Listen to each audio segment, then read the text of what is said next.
യാത്ര പോകാൻ അതിയായ ആഗ്രഹമുണ്ടെങ്കിൽ ഒന്നും അതിന് തടസ്സമാകില്ല എന്ന് തെളിയിക്കുകയാണ് കോഴിക്കോട്ടെ 16 വയസ്സുകാരൻ. +1 വിദ്യാർത്ഥിയായ എബിൻ ബാബു ഒറ്റയ്ക്ക് നടത്തിയ യാത്രയിൽ കണ്ടുതീർത്തത് 12 സംസ്ഥാനങ്ങളും അയൽ രാജ്യമായ നേപ്പാളും. എബിന്റെ യാത്രയ്ക്ക് ഒരു സവിശേഷതയുണ്ട്, അതിലേക്കാണ് ഇനി. ചെറുപ്പം തൊട്ട് യാത്ര ഭയങ്കര ഇഷ്ടമായിരുന്നു എനിക്ക്.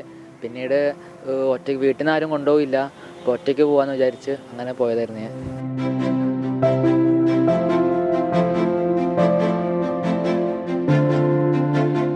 രണ്ടും കൽപ്പിച്ച് എബിൻ യാത്ര തുടങ്ങി. കയ്യിലുള്ളത് 30,000 രൂപ മാത്രം. പക്ഷേ നിരാശനായില്ല. ഞാൻ കൂടുതലും പൈസ കുറവായതുകൊണ്ട് തന്നെ കൂടുതലും ലിഫ്റ്റ് അടിച്ച് പോകാൻ വേണ്ടി വിചാരിച്ച്.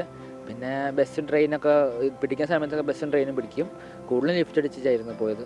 കോഴിക്കോട് നിന്ന് ആദ്യം എത്തിയത് ഗോവയിൽ, പിന്നെ പല നാടുകൾ, ഒടുവിൽ നേപ്പാളിലും. ഏപ്രിൽ 7 തോന്നുന്നു. ഏപ്രിൽ 7 ഞാൻ ഇവിടുന്ന് ട്രെയിൻ കയറി ഇവിടുന്ന് ഗോവയിലെത്തി. ഗോവയിൽ നിന്ന് പിന്നെ ലിഫ്റ്റ് അടിച്ച് മുംബൈ വരെ പോയി. അതിന് മുംബൈയിൽ നിന്ന് പിന്നെ രാജസ്ഥാനിൽ ജയ്സൽമീർ, ജോധ്പൂർ, ഉദയ്പൂർ, പിന്നെ അവിടുന്ന് നേരെ ആഗ്ര, പിന്നെ ഡൽഹി, പിന്നെ ഡൽഹിയിൽ നിന്ന് നേരെ ഉത്തരാഖണ്ഡ്, ഋഷികേശിൽ നിന്ന് ഹിമാചലിൽ മനാലി, കസോൾ, ബർഷാനി, പിന്നെ അവിടെ നേരെ പഞ്ചാബ് നേരെ കാശ്മീരും, സോൻമാർഗ്, ശ്രീനഗർ, ഗുൽമാർഗ്, പഹൽഗാം, പിന്നെ അവിടെ നേരെ വാരണാസി വന്ന് അവിടുന്ന് നേപ്പാൾ കയറിയിട്ട് തിരിച്ച് ഡൽഹിയിലേക്ക് വന്നിട്ട് ഡൽഹിയിൽ നിന്ന് തിരിച്ച് നാട്ടിലോട്ട് പോവുകയാണ് ചെയ്തത്. യാത്ര ഇഷ്ടപ്പെടുന്നവരോട് എബിന് പറയാനുള്ളത് ഇങ്ങനെ: പൈസ ഒരു തടസ്സമായിട്ട് എനിക്കിതുവരെ തോന്നിയിട്ടില്ല. സമയം കണ്ടെത്തുക മാത്രമാണ് നമുക്ക് ചെയ്യേണ്ടത്. അതിപ്പോൾ അത്രയും ഇഷ്ടപ്പെടുന്നവരാണെങ്കിൽ സമയമുള്ളവർക്കും പറ്റും. ആർക്കും ചെയ്യാൻ പറ്റുന്ന കാര്യം തന്നെ യാത്ര. ഓരോരുത്തരുടെ മൈൻഡാണ് അതിന് പ്രാധാന്യം കൊടുക്കുന്നത്.